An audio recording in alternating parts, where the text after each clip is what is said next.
એ માં, બાયડી દે તો એવી દે, રૂપાળી હોય, ગુણવાળી હોય, કયાગરી હોય, અને વગર વાકે ધબ દબાવી નાખું ને તોય માવતર જવાનું નામ નો લે એવી નવચંદરી ભેંસ જેવી હોય. એ માતાજી, મારી અરદાસ પૂરી કરજે.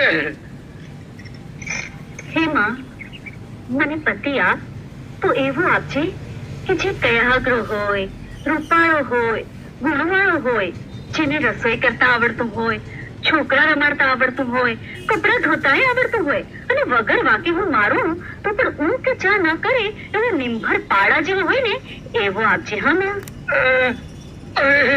આ તો ઓલી મીંદડી મારવણની દાસી. અરે તું મારા ચાળા છે નહીં પડે. હોય હોય, હું ક્યાં ચાળા પાડું છું? હું તો વરદાન માંગુ છું. પણ હું જેવું વહુદાન માંગુ છું એવું તું વરદાન શું કામ માંગે?